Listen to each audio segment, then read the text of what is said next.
আলেমদের কি ডাক দিয়া বলেন, এ আলেম, না না, টেনশনের কোনো কারণ নাই। ওই দিন বেশি দূরে নয় রে, যেদিন তোমরা একটা মূর্তির বিরুদ্ধে আন্দোলন করেছিলে, আমি আল্লাহ এমন দিন তোমাদের সামনে ঘটাবো যেদিন একদিনে গোটা বাংলাদেশের সমস্ত মূর্তি পরিষ্কার হয়ে যাবে। কথা বলেন ঠিক না? সময় লাগছে কয়দিন? মূর্তি আছে বাংলাদেশে? কথা কয় না। কে ঘটাইছেন? কুল জা আল হক ওয়া যাহাকাল বাতিল ইন্নাল বাতিলা কানা যাহুকা। বাতিল কিছুদিন মাথা চারা দিয়া উঠল, পরবর্তীতে তার কোনো অস্তিত্ব খুঁজে পাওয়া যায় না। ঠিক কিনা বলে? আর কার বিরুদ্ধে তুমি স্লোগান উঠাও? যে কোরআনের দায়িত্ব স্বয়ং আল্লাহ নিয়েছেন। সলিমুল্লাহ কলিমুল্লাহ সুরুতালি কুরুতালি ফুৎকার দিয়ে নিবাই দিবে। কথা বলেন। আল্লাহ বলেন গোটা বিশ্ব মিলে কোরআনের বিরুদ্ধে যদি ষড়যন্ত্রে লিপ্ত হয়, আল্লাহ কয় না না, ওয়াল্লাহু মুতিম্মু নূরিহি ওয়ালাউ কারিহাল কাফিরুন। তোমরা চাও বা না চাও, আমার এই দ্বীনকে, ইসলামকে আমি কমপ্লিট করেই ছাড়ব। সুবহানাল্লাহ। এটা কোনো দুর্বল কিছু নয়। তোমাদের এই ষড়যন্ত্রে শেষ হয়ে যাবে। গোড়া অনেক মজবুত। রানা প্লাজা না যে কয়েকজন ধাক্কা দিয়ে ফেলাই দিবে। তখনকার মগা চৌধুরী একজন মন্ত্রী ছিল। নাম কি? মগা চৌধুরী। কি নাম? কথা কয় না। মগা চৌধুরী এত বড় গুরুত্বপূর্ণ এক মন্ত্রী হয়া, হ্যাঁ কয়েকজনে মিলে বিলিন্ডারে দিয়েছে, ধাক্কা এড়ে গেছে বইরা। চিন্তা করেন কি পরিমাণ বুদ্ধি তার। মনে করছে কওমি মাদ্রাসাও রানা প্লাজার মতো ধাক্কা দিয়ে ফেলে দিবে। নো, গোটা বিশ্ব মিলে যদি ষড়যন্ত্র করে কওমি মাদ্রাসাকে বিদায় করতে পারবে না। কথা বলেন ঠিক না? কারণ কওমি মাদ্রাসাগুলো এই রহিমাবাদ সহ বাঞ্চারামপুরের যত কওমি মাদ্রাসা আছে, গোটা বিশ্বের যত কওমি মাদ্রাসা আছে, সবগুলোর কানেকশন হলো দারুল উলুম দেওবন্দের সাথে। কথা কয় না? আর দেওবন্দের ভিত্তি স্থাপন কোনো সাধারণ মানুষ রাখেন। স্বয়ং সরকারে দু আলম মাহবুবে কিবরিয়া সৈয়দুল কাওনাইন সৈয়দুস সাকালাইন হযরত মুহাম্মদুর রাসূলুল্লাহ সাল্লাল্লাহু আলাইহি ওয়াসাল্লাম লাঠি মোবারক দিয়ে তার ভিত্তি স্থাপন করছে। আরো আস্তে সুবহানাল্লাহ। হযরত কাসেম নানতুবি ইংরেজের বিরুদ্ধে যুদ্ধ করার জন্য টেনশনের মধ্যে ছিলেন। 200 বছর যে ইংরেজরা ভারত উপমহাদেশকে শাসন শোষণ করতেছিল, কি করা যায়, তাদেরকে কিভাবে খেদানো যায়, এই টেনশন নিয়ে যখন রাত্রে তিনি ঘুমান, আল্লাহর কসম আল্লাহর হাবিবকে স্বপ্ন যুগে তিনি দেখেন। সুবহানাল্লাহ জুড়ে আল্লাহর হাবিব বলেন, কাসেম টেনশনের কোনো কারণ নাই। ইংরেজের বিরুদ্ধে যুদ্ধ করার জন্য আগে ক্যান্টনমেন্ট বানাও। এই ক্যান্টনমেন্ট থেকে সৈনিক তৈরি হবে, এরা ইংরেজের বিরুদ্ধে তলোয়ার ধরে। সুবহানাল্লাহ। ये बात आई है दुनिया को, हम फूल भी है तलवार भी है, इसे बज़ में जहाँ को में ही खाएंगे, या आंसू को बहा कर दम लेंगे, हम राह वफा के रह रोंगे, मंजिल पे जाकर दम लेंगे, हम राह वफा के रही रूह है मंजिल है पे जाकर दम लेंगे। দুনিয়ার মানুষ জানে মুহাম্মাদুর রাসূলুল্লাহ যারা উত্তরসূরি হয়, যারা নায়েব হয়, ওয়ারাসাতুল আম্বিয়া হয়, এরা প্রয়োজনে মোমের মতো নরম হতে পারে, আবার কখনো কখনো ইস্পাত কঠিন লৌহ মানব হতে পারে। কথা বলেন ঠিক কিনা? ये बात आई है दुनिया को, हम फूल भी है तलवार भी है, इसे बज़ में जहाँ को महकाएंगे, या आंसू को बहा कर दम लेंगे। हम राह वफा के रही रूह है मंजिल पे जाकर दम लेंगे। এটা হলো আল্লাহর নবীর নায়েব যারা হয়, এরা যেমন নরম হয় কখনো কখনো গরম হয়। কথা বলেন। হযরতে কাসেম নানতুবি রাহিমাহুল্লাহ ঘুম থেকে উঠে পেরেশান হয়ে, হাই কি দেখলাম ঘুমের মধ্যে, পয়গম্বর লাঠি মুবারক দিয়ে মাদ্রাসার ভিত্তি স্থাপন করে গেছে। ঘুম থেকে সজাগ হয়ে নৌদারাতে যায়, এখনো সেই নৌদারা দেওবন্দের মধ্যে আছে। ওলামায়ে কেরাম যারা দেওবন্দে পড়েছেন তারা জানে, নৌদারাতে গিয়ে দেখে পয়গম্বর স্বপ্ন যুগে লাঠির দ্বারা যে দাগ দিয়ে গেছেন, আল্লাহর কসম এই দাগ এখনো মাটির থেকে মিশে না। खुद साक़ी कौसर ने राखी मैं खाने की बुनियाद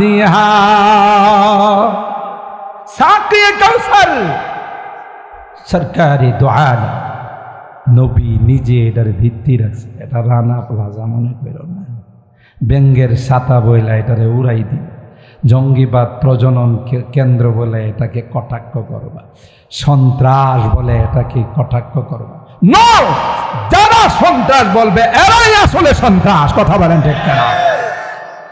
আল্লামা উলিপুরি রাহিমাহুল্লাহ বলে যে চোরের মায়ের বড় গলা, কথা কয় না। কিছুদিন পূর্বেও এই বাংলাদেশের আদালতের বিচারকরা আদালতে বসে বসে মন্তব্য করছে, যে মৌলভীরা ওয়াজ করে টাকা নেয়, দুদক কমিশনকে বসে তদন্ত করে তাদের বিরুদ্ধে ব্যবস্থা নেন, ইনকাম ট্যাক্স বসান।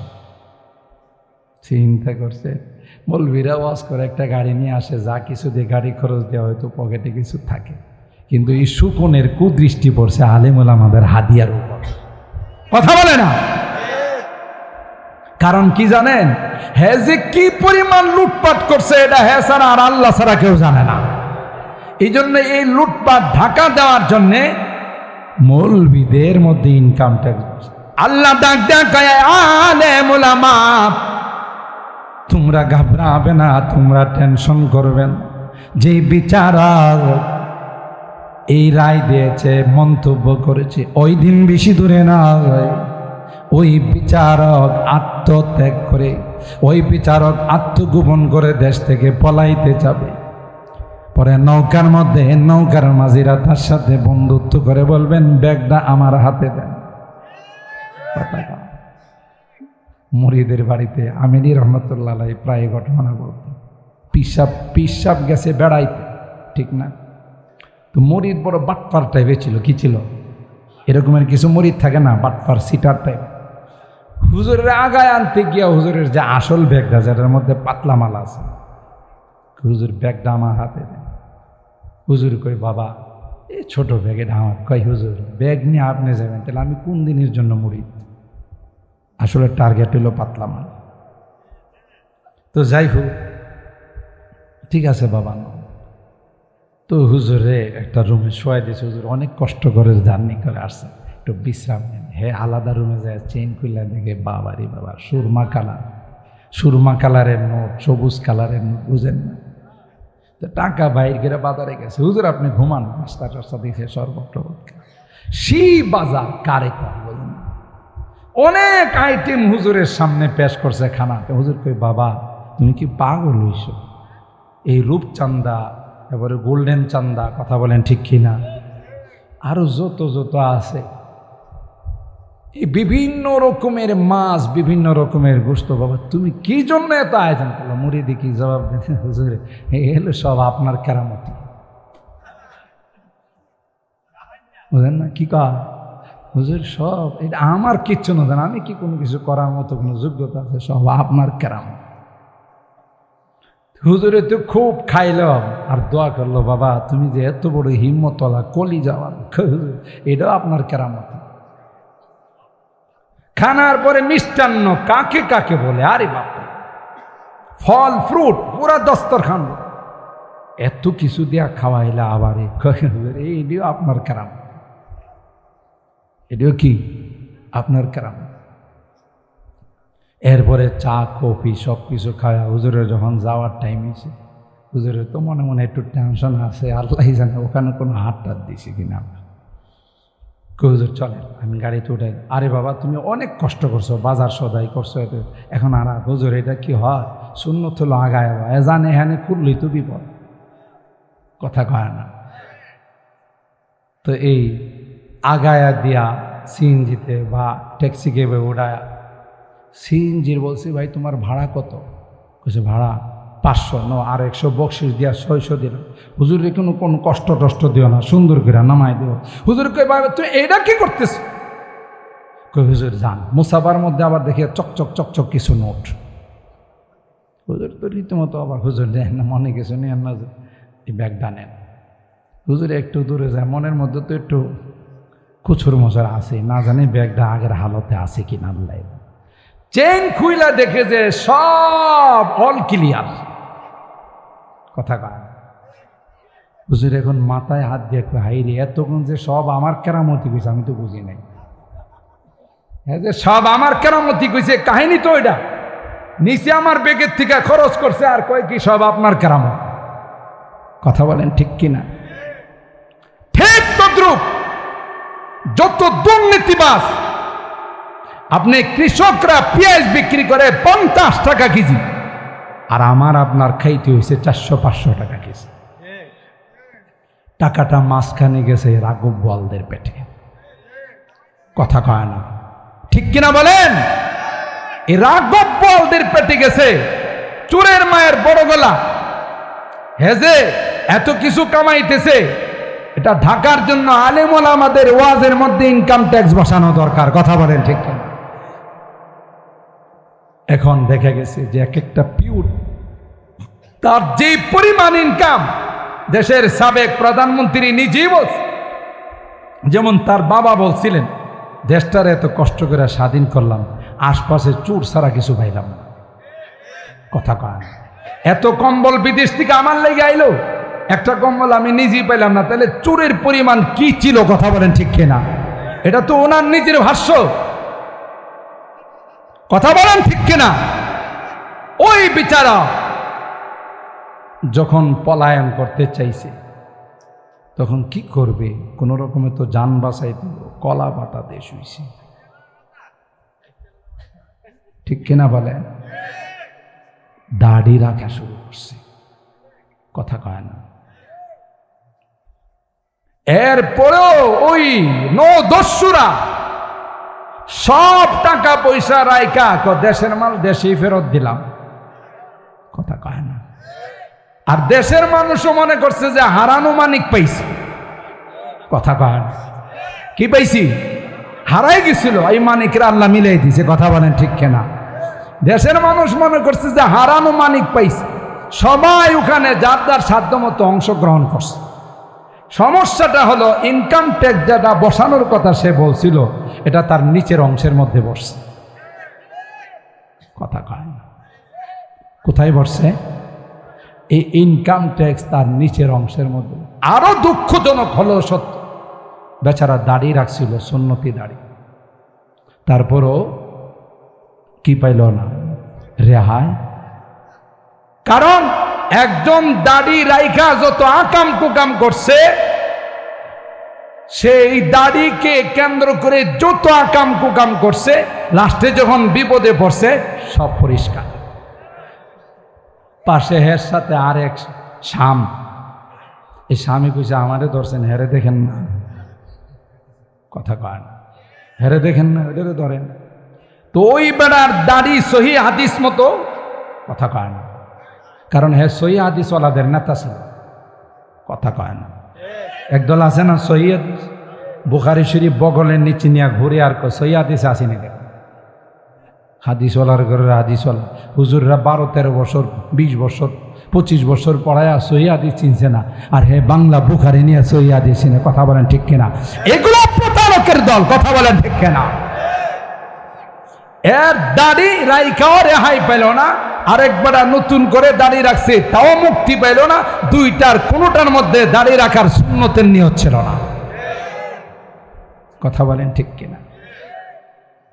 আল্লাহ বলে এই কোরআনের বিরুদ্ধে, ইসলামের বিরুদ্ধে, আলেম ওলামাদের বিরুদ্ধে ষড়যন্ত্র করে বড় বড় শক্তি মহাশক্তিও পার পায় নাই, তোমরাও পার পাবে না, কথা বলেন ঠিক কিনা? खुद साक़ी कौसर ने राखी, मैं खाने की बुनियाद यहाँ तारीख मुरातब करती है, तारीख मुरातब करती है, दीवानों की रौदा दिहाए इल्म हुनर का गहवारा, तारीख का वो से पारा है, हर फूल हाय के शोला है, हर शर्वा यहाँ मीनारा है। अल्लाहु अकबर। जो शम्अ यक़ीन रोशन है यहाँ, वो शम्अ हरम का परताव है। এখানে যে দিনের লাইট জ্বলতেছে, কোরআনের লাইট জ্বলতেছে, মনে করছো এটা তোমার মেড ইন বাংলাদেশ, এটা হলো মেড ইন রওজায়ে পাক, মেড ইন রওজায়ে পাক। এই মাদ্রাসাগুলোর কানেকশন হলো রওজায়ে পাকের সঙ্গে, রওজায়ে পাকের কানেকশন হলো আরশে আজিমের সঙ্গে। আরো আসতে সুবহানাল্লাহ। जो शम्अ यक़ीन रोशन है यहाँ, वो शम्अ हरम का परताव है, इस बज़्म वलीउल्लाही में, इस बज़्म वलीउल्लाही में तनवीर नबुव्वत की जो है, इल्म हुनर का गहवारा, तारीख का वो से पारा है। अल्लाहु আকবার। সুতরাং এই লাইট আল্লাহ জ্বালাইছে, এর সঙ্গে যাদের সুসম্পর্ক থাকবে দুনিয়াতেও ভালো থাকবে, পরকালও ভালো থাকবে, ঠিক কিনা? সত্যিকার অর্থে কোরআনের মাদ্রাসাগুলোকে যারা ভালোবাসবে, কোরআনের পাখীদেরকে যারা ভালোবাসবে, আল্লাহর কসম, এই যে আজকে হাফেজদেরকে পাগড়ি দেওয়া হবে, ওলামায়ে কেরাম স্টেজ পরিপূর্ণ, বড় বড় ওলামায়ে কেরাম, একজন হাফেজ কমপক্ষে এমন 10 জনকে সুপারিশ করে আল্লাহর জান্নাতে নিয়ে যাবে, যাদের উপরে জাহান্নাম ওয়াজিব। ওই সময় কি কোনো ব্যারিস্টার আপনার কাজে আসবে? সন্তান, স্ত্রী, বন্ধু বান্ধব। পৃথিবীর মধ্যে মানুষ যেমন কিছু সুবিধার ফ্যাসিলিটি নেওয়ার জন্য মন্ত্রী, মিনিস্টার, পাওয়ারফুল ব্যক্তিদের সাথে সম্পর্ক রাখে, যে ওনার একটা টেলিফোনে অনেক কিছু, কথা কয় না, তাহলে পরকালেও এই জাতীয় কিছু সম্পর্কের দরকার আছে না নাই? জোরে কম। ওই সময় মন্ত্রী, মিনিস্টার, নেতা, খেতা একটারে খুঁজে পাওয়া যাবে। ওই সময় কাজে লাগবে আপনার এই মাদ্রাসার যারা হাফেজে কোরআন, এদেরকে যখন আল্লাহ বলবে ইকরা ওয়ারতাকি ওয়ারাত্তিল কামা কুনতা তুরাত্তিলু ফিদ দুনিয়া ফাইন্না মানজিলাকা ইনদা আখিরি আয়াতিন তাকরা। বিজয়ী হাফেজদেরকে আল্লাহ ডাক দিয়ে বলবে, সারা বিশ্বকে তাক লাগায়া তোমরা লাল সবুজের পতাকা উড্ডীন করেছে, তোমাদেরকে সেরকম ভাবে সম্মাননা দেওয়া হয় না। আর দিবেই বাকি, তোমার সরকারও তো গরিব, দিলে 2 লক্ষ, কথা কয় না। আল্লাহ বলেন হাফেজ এক একটা আয়াত তিলাওয়াত কর, এক এক তলা চড়তে থাক, আমি তোর জন্য বিশাল টাওয়ার বানাই রাখছি। সুবহানাল্লাহ। হাফেজ বলবেন না না, আল্লাহ যাদের অবদানে, যাদের মহব্বত আর ভালোবাসা আমি হাফেজ হয়েছি, এই এলাকার মানুষগুলো আল্লাহ আমাদের মাদ্রাসাকে কলিজা দিয়া ভালোবাসত, আমাদের বড় হুজুরের কাছে সুবিধা অসুবিধাগুলো জিজ্ঞাসা করত। আজকে তাদের গুনার কারণে তাদেরকে বাম কাতারে দেখা যাবে, তাই আমি এত নিমুখ হারাম হয় না, আমি একা জান্নাতে যাব তাদেরকে রেখে, যতক্ষণ পর্যন্ত তাদের জান্নাতের ফায়সালা না হবে ততক্ষণ পর্যন্ত তোমার জান্নাতের মধ্যে কদম রাখবো না। আল্লাহু আকবার। আর আসতে বলেন আল্লাহু আকবার। আল্লাহ হাফেজ কি বলবেন, হাফেজ যাও, যাদেরকে তোমার ভালো লাগে, যাদেরকে চাও, তাদেরকে তুমি সুপারিশ করে আল্লাহর জান্নাতে নিয়ে যাও। সুবহানাল্লাহ। আল্লাহর হাবিব বলেন, একজন হাফেজের যদি মর্যাদা হয়, যিনি আলিম হয়, তার মর্যাদা কম না বেশি? আর একটু জোরে কর। ফামা যন্নুকুম বিল্লাযী আমিলা বিহাযা। আল্লাহর হাবিব বলেন, যিনি আলেম হলেন না না, ওই আলেমের 10 জন 20 জন নয়, ঠিক কিনা বলেন? আলেম যত ইচ্ছা, তার জন্য কোনো সংখ্যা নাই, যত ইচ্ছা তত সুপারিশ করে আল্লাহর জান্নাতের মেহমান বানাই দিবে। এ ভাই, শেষ কথা বলে যায়, দুনিয়ার আদালতে যদি কেউ আসামি হয়, কাঠগড়ায় দাঁড়ায়, তার পক্ষে ব্যারিস্টারি করার জন্য, ওয়াকালতি করার জন্য ওকিল দাঁড়ায় না দাঁড়ায়? আরো জোরে বলে, আমার মক্কেল রাজনৈতিক প্রতিহিংসার শিকার, আমার মক্কেল নির্দোষ। আল্লাহ কিয়ামতের কঠিন ময়দানে ইনসাফের আদালত কায়েম করবে। আল্লাহর আদালতে কোনো রকমের বান্ডিলের বিনিময় চলবে না। আল্লাহর আদালতে কোনো রকমের 2 নাম্বারই হবে না। আল্লাহ বলেন, ওয়ানাদাউল মাওয়াজিনাল কিসতা লিয়াউমিল কিয়ামা ফালা তুযলামু নাফসুন শাইআ ওয়া ইন কানা মিসকালা হাববাতিন মিন খারদালিন আতাইনা বিহা ওয়া কাফা বিনা হাসিবিন। আল্লাহ বলেন, দুনিয়ার মানুষ, দুনিয়ার আদালতের মধ্যে তো 2 নাম্বারই হয়। যাকে তাকে ফাঁসির কাস্টে ঝুলায়, কথা কয় না? যা তার বিরুদ্ধে যাবজ্জীবন রায় দিয়ে, সাংবাদিকরা যখন প্রশ্ন করে ওনার দোষ কি কারণে তার ফাঁসির রায় হলো, সুজা বিচারকরা জবাব দেয়, উপরের নির্দেশ। কথা কয় না? তাহলে বোঝা গেল বিচারকদেরও কিছু চাপ থাকে, বিচারকদেরও কিছু রুলসকে ফলো করতে হয়। আল্লাহ ডাক দিয়ে কয়, না রে না, আমি বিচারক নই রে, আমি খুদ বিচারের দিনের মালিক। আলহামদুলিল্লাহি রাব্বিল আলামিন আর-রহমানির রহিম মালিকি ইয়াউমিদ্দিন। আল্লাহ কয় আমি বিচারক নয়, বিচারে দিনের মালিক হলাম আমি আল্লাহ। তাহলে যিনি মালিক তার উপরে কোনো চাপ আছে? জোরে কর। বিচারকের ইজলাসে আল্লাহ বসবেন, অপরাধীরা আল্লাহর আদালতের কাঠগড়ায় আসামি হয়ে দাঁড়াবে।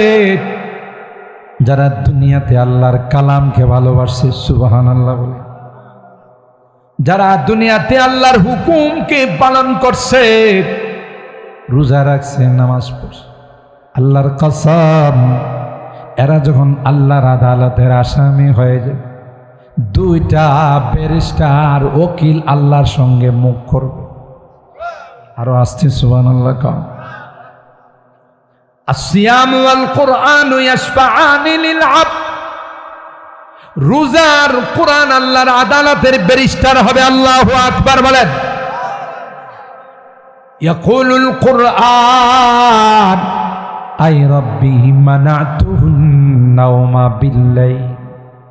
কোরআন ডাক দিয়ে বলবে, আল্লাহ এই রাত্রের বেলায় এই এলাকার মানুষগুলোকে ঘুমাইতে দেই নাই। গ্রামগঞ্জের মানুষ এশার নামাজ পড়াই ঘুমাই যায়, কিন্তু আজকে মাহফিলের দিন আল্লামা হাসান জামিল সাহেব আসবে। কথা বলেন ঠিক কিনা? যেমন মানুষটা হাসান, আবার তার সাথে লাগাইছে জামিল। কথা গান বয়ানও সেরকম সুন্দর, তিলাওয়াতের কথা তো আর বলাই লাগে না। কথা গান হাসান জামিল সাহেবের বয়ান শোনার জন্য, আখিরি মুনাজাতে অংশগ্রহণ করার জন্য তোমার কালামের মহব্বত আর ভালোবাসা নিয়া রাত্রে ঘুমাই না, রাত 12টা-1টা পর্যন্ত জেগে এরা বয়ান শুনছে। আল্লাহ আজকে গুনার কারণে তোমার আদালতের আসামি হয়ে গেছে।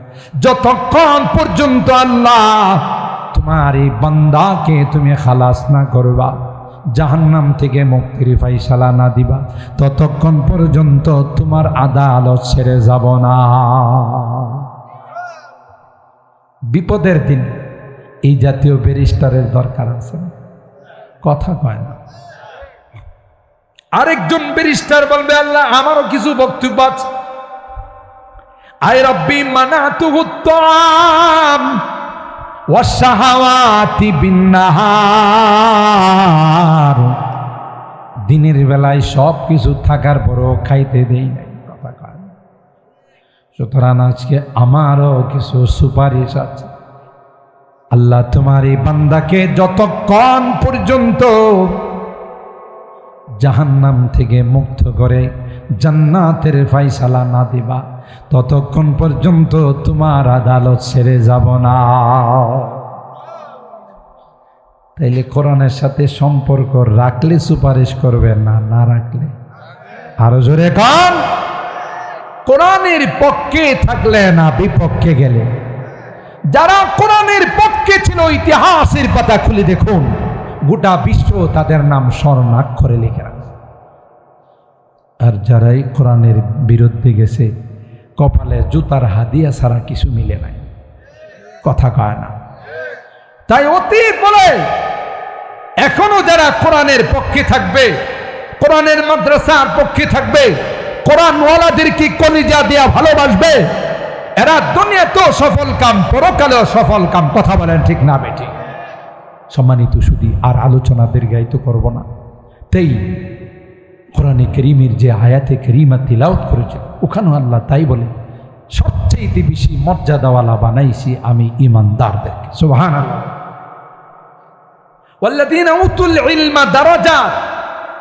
উলামায়ে কেরাম জানেন, তাখসিস বা'দা তা'মিম। এমনি তো সবাই ঈমানদার, ঈমানদারের মর্যাদা আল্লাহ বাড়িয়ে দিয়েছেন। আবার তাখসিস করে আল্লাহ বললেন, ওয়াল্লাযীনা উতুল ইলমা দারাজাত। যারা ইলমওয়ালা, ইলমে ওয়াহী যারা অর্জন করছে। মিয়া সাহেব আমিনী রহমতুল্লাহ আলাইহি, মিয়া সাহেব আলেমুল আমাদেরকে দুর্বল মনে করেন না, টুপির নিচে বারুদ আছে। সুবহানাল্লাহ। কালকে কয়েন, কালকে কয়েন, টুপির নিচে কি আছে? বারুদ আছে। সূরা নামলের পুরা ঘটনা পড়ে দেখুন। সুলাইমান পয়গম্বর যখন বিলকিসের সিংহাসনটা উপস্থিত করার জন্য আবদার পেশ করেছিল, একটা ইফরিতুম মিনাল জিন, শক্তিশালী একটা জিন বলছিল আমি পারব। সুবহানাল্লাহ। সুলাইমান পয়গম্বর বলছিলেন সময় ক্বাবলা আন তাকুমা মিন মাকামিক, আপনি বসার থেকে দাঁড়াইতে যে সময়টুকুন লাগবে এর আগেই সাবা রাষ্ট্রের থেকে অবিকল যেইভাবে সেট আপ দাও, আমি সিংহাসনের বর্ণনাটা আর আজকে দিলাম না, সব বর্ণনা একদিন দিলে পরের বছর দাওয়াত দিবে না, কিছু থাক কথা কান। তো এই সিংহাসনটাকে কে নিয়ে আসতে পারে? ইফরিতুম মিনাল জিন বললেন আমি পারব, সময় এত। তোমার মতো কি আমি অপশন নাই, দাঁড়াইতে বসতে এত সময় আমার কাছে নাই, এর আগে কে উপস্থিত করতে পারে? সুবহানাল্লাহ। আপনাদের এই এলাকায় বাঞ্চারামপুর এলাকায় মরিচাকান্দি এলাকায় বসতে আর দাঁড়াইতে কমপক্ষে 2 ঘন্টা সময় লাগে, কথা কয় না? এর আগে পারা যায়। কিন্তু সুলাইমান পয়গম্বর বলেন এই আমার কাছে কি নাই, এত সময় নাই। একজন আলেম, কওমি আলেম, ইলমে ওয়াহির হামিল বাহক, قال الذي عنده علم من الكتاب, الله আকবার। أنا آتيك به قبل أن يرتد إليك طرفك, الله أكبر বলেন। এ পয়গম্বর, সিনার মধ্যে আল্লাহ এমন শক্তি দিয়েছেন, এই শক্তিটা যদি প্রয়োগ করি তাইলে আপনার চোখের পলক মারার পূর্বে গোটা সিংহাসন আপনার সামনে আমি উপস্থিত করে দিতে পারব। পাওয়ার কম না বেশি? হুজুররা পাওয়ার দেখায় না। তুমি অগ্নিয়াস্ত্র দিয়া যা করবা হুজুররা হাত তুইলা তার চেয়ে বেশি করতে পারে। কথা বলেন ঠিক কিনা?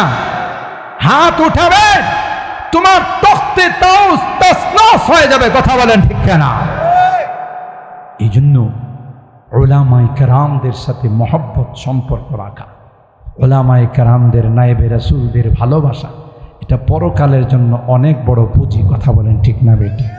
সবাই তো ভালোবাসবো ইনশাআল্লাহ। হাত তুলেন, হাত তুলেন। যতদিন বেঁচে থাকবো এ সকল মাদ্রাসাগুলোকে, কোরআনের পাখিদেরকে কলব দিয়ে কলিজা দিয়ে ভালোবাসবো। আল্লাহ তুমি কবুল করো, বলেন আমিন। হাত নামান, আল্লাহ আমাদের হাতগুলোকে কবুল করুন, আমিন। ও আখিরু দাওয়া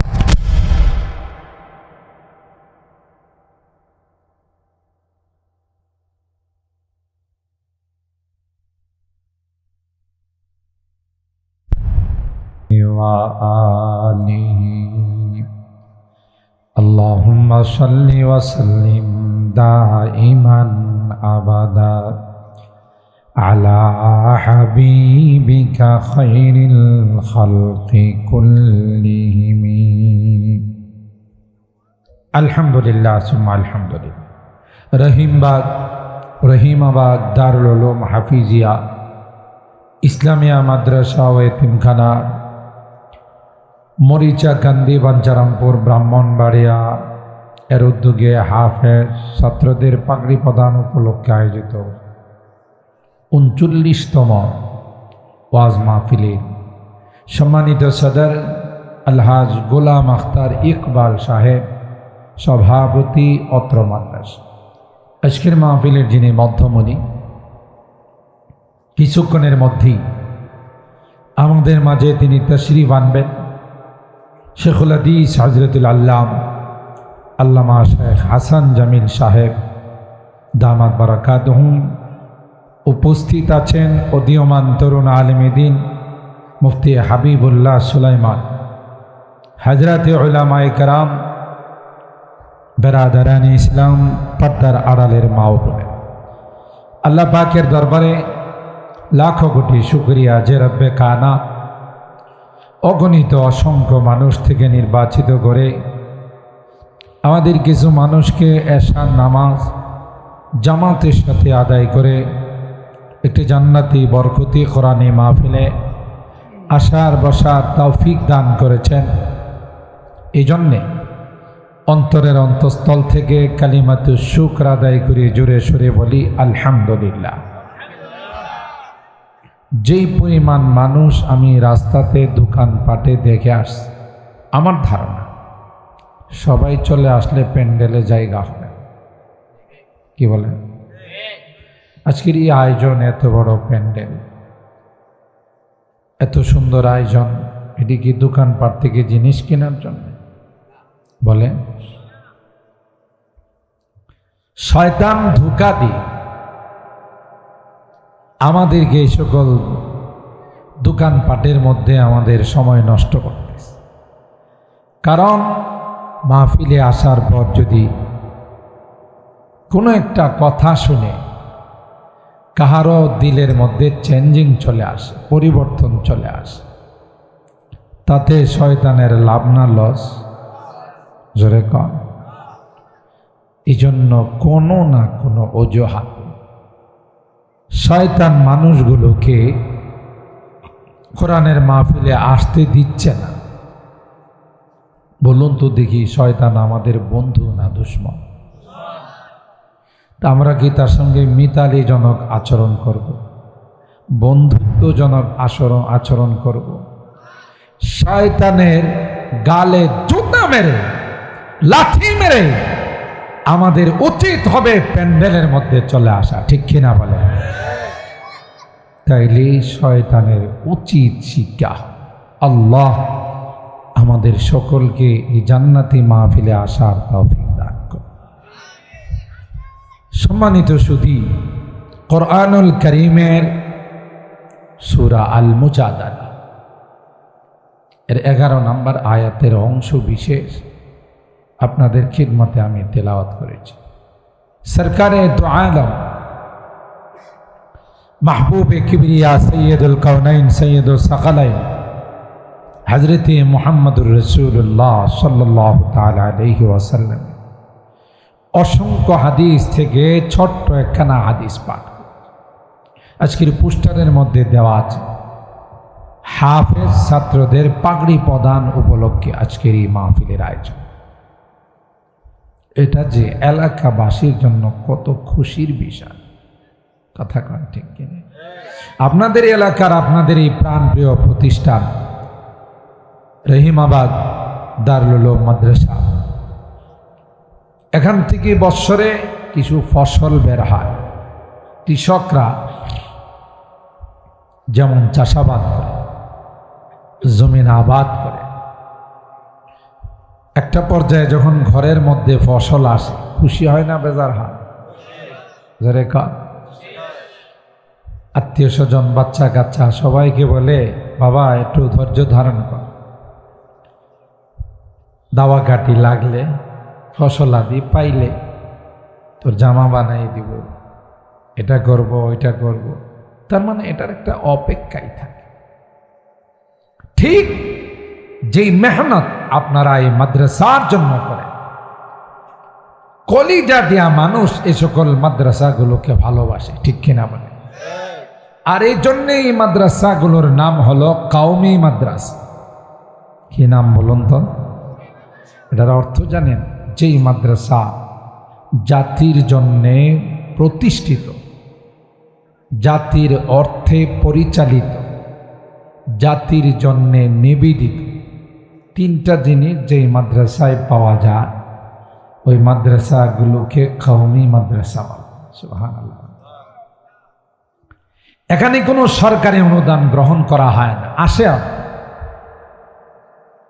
জাতির কাছ থেকে নেওয়া হয় বাৎসরিক, জাতির কাছে তার রিপোর্ট পেশ করা হয়, ঠিক না? তাহলে এই কওমি মাদ্রাসাগুলোকে জাতি কলিজা দিয়া ভালোবাসে, কোরআনের পাখিদেরকে অন্তর দিয়ে ভালোবাসে। আর এই কারণে গোটা জাতি আজকে উপকৃত। বড় বড় মুসিবত, বিপদ আপদ আসে কোরআনের এই সকল মাদ্রাসাগুলোর জন্য, বিপদ থেকে আল্লাহ মুক্ত করে দেন। ভূমিকম্প ঝাঁকুনি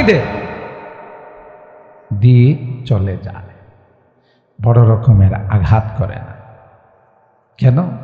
কয় যেই সময় আমরা আসি তোমাদেরকে ঝাঁকুনি দিতে, তোমরা যদিও ঘুমাই থাকো, কেউ বা মোবাইলের জগতে ডুবে থাকো, কিন্তু এই মাসুম কুচি কাচ্চা বাচ্চাগুলো তো তখন আল্লাহর কোরআন তিলাওয়াত করে। ওমা কানাল্লাহু মুআযযিবাহুম ওয়া হুম ইস্তাগফিরুন। হে নবী, যখন কোনো জাতি ইস্তিগফার করে, ক্ষমা চায়, আল্লাহর কালাম তিলাওয়াত, আল্লাহ এই জাতিকে শাস্তি দিতে লজ্জাবোধ করে। গোটা বিশ্ব যখন করোনায় আক্রান্ত, গোটা বিশ্বকে লণ্ডভণ্ড করে ফেলছে, তখন কিন্তু সেইভাবে বাংলাদেশ আক্রান্ত হয় না। কথা কয় না? আমাদের কাছে মনে হয় অত্যাধুনিক ওষুধপত্র যন্ত্রপাতি অনেক বেশি, অন্যান্য উন্নত রাষ্ট্রে নাই। যারাই একটু আধুনিক হইতে চাইছে, যারাই একটু নিজেদেরকে মডারেট বানায়া গ্লাসের ভিতরে ঢুকছে, দেখা গেছে করোনা হেগই নিয়ে গেছে। কথা কয় না? এরা মনে করছিল কয়েকটা মাস্ক লাগায়া, পিপিএ লাগায়া, হ্যান্ড গ্লাভস লাগায়া, বারবার স্যানিটাইজার ব্যবহার করে করোনার থেকে রক্ষা পাবে।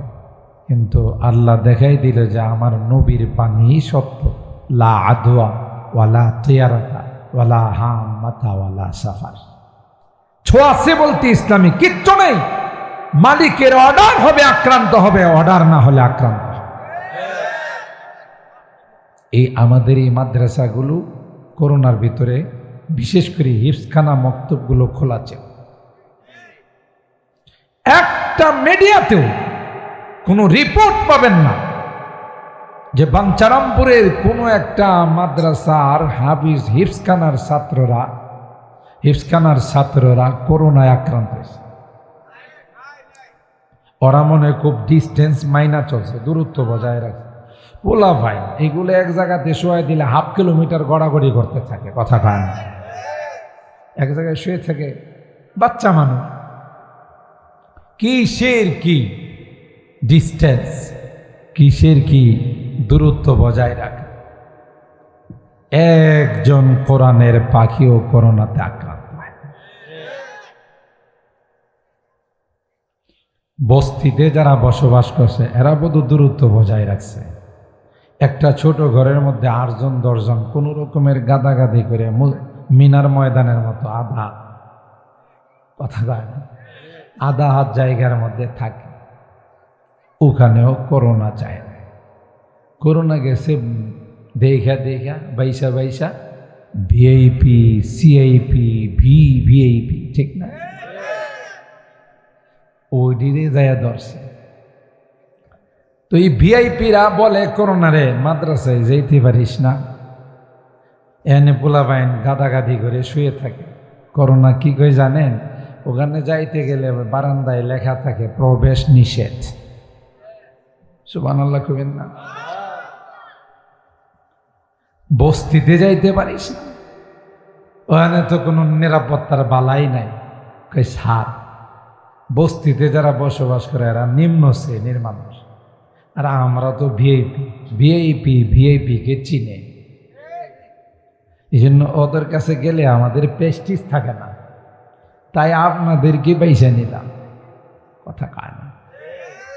আল্লাহ নবীর হাদিসের বাণী সত্য। যারা বিশ্বাস করে একজনের কাছে গেলে আরেকজন আক্রান্ত হবে, ওদের ঈমানের মধ্যে দুর্বলতা চলে আসে।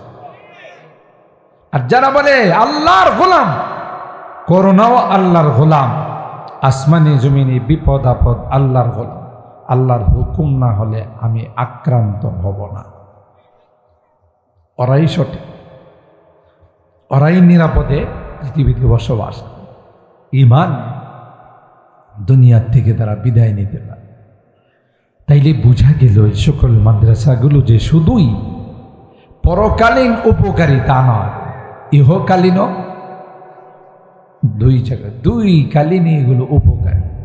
দেখেন না, আমি অনেক বয়ানে বলি এক শ্রেণীর লোক আছে যারা আমাদের কওমি ওলামা কেরামদেরকে ওয়াহাবি কয়, যদিও বাঞ্চারামপুরে নাই, অন্য এলাকায় আছে। হ্যাঁ, আরো বেশি মুরব্বী কয়, আরো বেশি। আমাদের কি কয়? এটা অনেক দামি শব্দ। এরা যেই কথাটা বলে এটা অন্তর দিয়ে বলে। আপনারা রাগ করেন না, আমরা ওলামা কেরাম কেউ রাগ করেন না। এটা অনেক সুন্দর একটা শব্দ। ওয়াহাব আল্লাহর সিফাতি নাম। কি নাম? ওয়াহাব কার নাম? আর ইয়াটা হইল ইয়া নেসবতি। তো এরা ভালো করে জানে আমরা শুধুই 12ই রবিউল আউয়ালে যে নাচানাচি করি, শুধু একদিনই তো আশেকে রাসূল হলে চলবে না। এরা হলো গোটা 12 মাস আশেকে রাসূল। এদের সম্পর্ক হলো সরাসরি আল্লাহর সাথে। এই জন্য আমাদেরকে বলে ওয়াহাবি, মানে আল্লাহর সাথে তাদের সম্পর্ক, ওয়াহাবের সাথে তাদের সম্পর্ক। ঠিক কিনা? আর যদি এটার উর্দু ভাষা নেন, আরবি বাদ দিয়া, আরো সুন্দর। এটার অর্থ কি জানেন? ইয়াহাবি, ওয়াহাবি। অর্থাৎ এরা দুনিয়াতেও সফল কাম, পরকালেও সফল কাম। এটার অর্থ হলো ওয়াহাবি। কথা বলেন ঠিক না? ইয়াহাবি, ওয়াহাবি, ঠিক না? যারা কোরআনের বিরুদ্ধে কথা বলে, ইসলামের বিরুদ্ধে তাদের কলম চলে। একটা সময় স্লোগান ছিল, মাদ্রাসায় পড়ায়, মাদ্রাসায় পড়ালে ভাত পাবে না। ঠিক না? যদি কোনো জেন্টলম্যান চিনেন তো, যার যত উচ্চ শিক্ষা হবে দেখবেন এর কাপড় নিচের থেকে উপরের দিকে ওঠা শুরু হয়। কাপড় আর হাঁটুর নিচে থাকে না, হাঁটুর। তাহলে বুঝতে হবে আরো আরো আরো পরিচয় আছে। যখন দেখবেন যে হে কোনোদিন বৈশা পেশাব করে না, খাড়ায়া পেশাব করে, কথা বলেন ঠিক কিনা, তাহলে বুঝতে হবে উনি অনেক উচ্চ শিক্ষিত। ঠিক না? এরাই মাদ্রাসা থেকে বঞ্চিত করার জন্য কথা এক সময় বলে বেড়াইতো, তোমার পোলাটারে মাদ্রাসায় দিস, আহারে ভাত পাবে না খায়া। আল্লাহর কসম করে বলতে পারে গোটা দেশে যত চুরি ডাকাতি হয়, রাহাজানি হয়, হাইজাক হয়, একটা মাদ্রাসার ছাত্র আলেম খুঁজে পাওয়া যাবে না। বড় বড় ডিগ্রিওয়ালারা কথা কয় না। আমি নিজে তার প্রমাণ। একবার ঢাকা ভার্সিটি থেকে আমি যাচ্ছিলাম বাসে করে। তো বাসে ওঠার পর, এটা আমার ছাত্র জীবনের ঘটনা, বাসে ওঠার পর আমার সাথে আরেকজন ভদ্রলোক উঠছে, ওনার সাথে ব্যাগ আছে, সাথে 2 জন উঠছে। 2 জন হলো কামলা। কামলা বুঝেন তো? খুব ভদ্র কামলা, উচ্চ শিক্ষিত কামলা। তো যে ব্যবসায়ীকে টার্গেট করে এরা উঠছে, ব্যবসায়ী ইচ্ছা করে সিএনজি নেয় নাই, প্রাইভেট নেয় না, কারণ প্রাইভেট নিলে ডাকাতে ধরতে পারে, কিন্তু ওরা ওখান থেকে ওনাকে টার্গেট করছে। আমি তো পাশে, আমি তো টার্গেট না। বলতেছে, স্যার যা আছে দিয়া ফেলা। খুব ভদ্রতার সাথে বলতেছে, আপনিও শিক্ষিত, আমরাও শিক্ষিত। এখানে যদি আপনি উচ্চবাচ্য করেন, এটা কিন্তু শিক্ষার জন্য বেমানা। আপনি যে একজন শিক্ষিত মানুষ, উচ্চবাচ্য করলে একটা অশিক্ষিতের পরিচয় দিলেন। আমরা শিক্ষিত, এখানে কেউ যেন বুঝতে না পারে, স্মুথলি যেন আমাদের কাজগুলো হয়ে যায়। তো দিয়ে দেন। এই বেচারা এবারে আরেকজনে একটু চাপ দিয়া কইতেছে, স্যার একটু শক্ত কিছু লাগছে আপনার গায়ে। কাহা, এটা কিন্তু টুস। এটা কি টুস বুঝেন তো? পকেটের মধ্যে ঢুকাই রাখা যায়, সময় মতো খুইল্লা মারা যায়। কয়, স্যার অস্ত্র কিন্তু সাথে আছে, কিন্তু চাই না অস্ত্রটা ব্যবহার করতে, কারণ আপনিও শিক্ষিত, আমরাও কি। কথা কয় না। ভাতের দায়,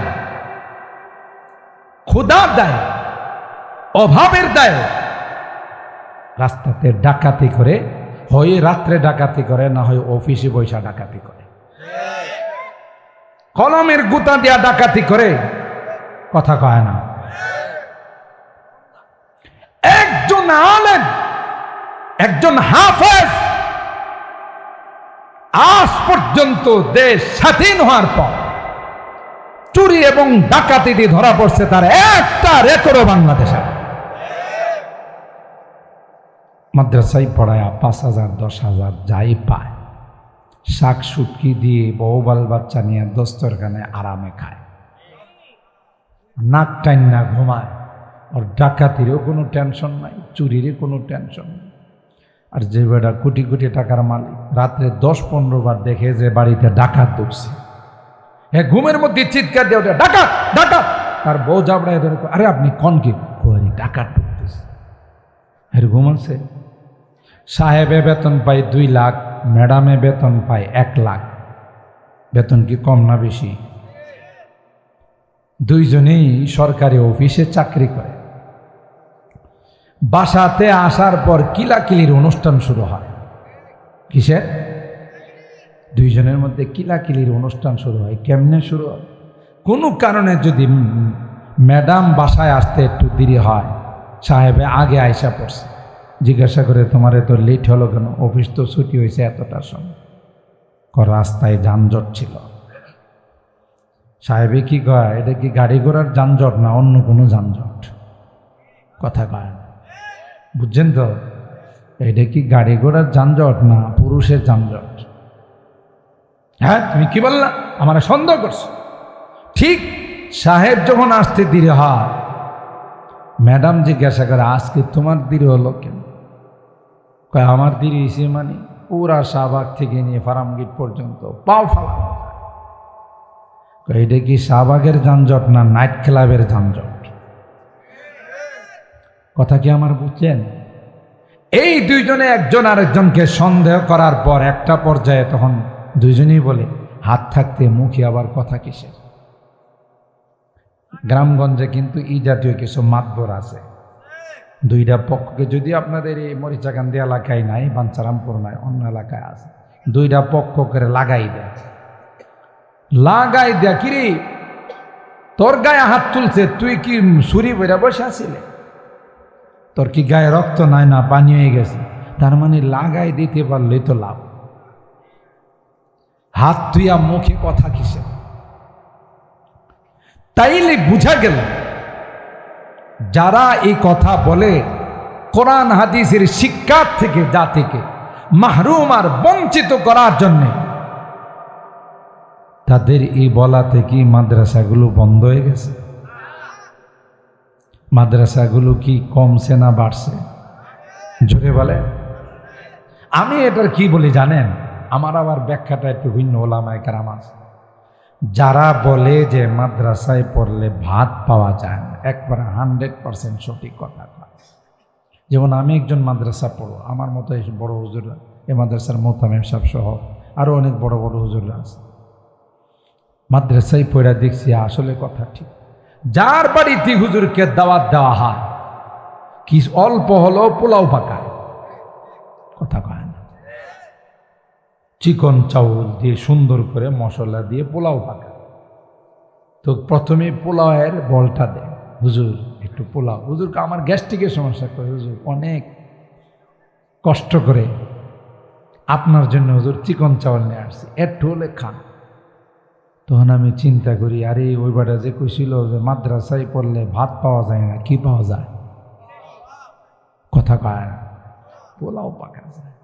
সাদা ভাত যদি আপনি খাইতেও চান, বাড়িওয়ালা সাহেবের দাওয়াত, বিভিন্ন আইটেমের তরকারি, নদীর মাছ, মুরগি, খাসি, গরু, কবুতর, বিভিন্ন আইটেম পাকায় সামনে নেয়। হুজুর আপনি কিন্তু কিছু কোয়েন ট্রেন না, আপনি কিন্তু চামচে হাত লাগায় না, এক পিস করে দিতে দিতে 10-15 আইটেমের যখন ভাতের উপরে তরকারি দেওয়া যায়, মানে দেওয়া হয়, তখন কি আর ভাত দেখা যায়? তখন আমার মনে পড়ে, বলে তো কথা ঠিকই কইছিল যে মাদ্রাসায় পড়লে ভাত পাওয়া যায় না, শুধু তরকারি আর তরকারি পাওয়া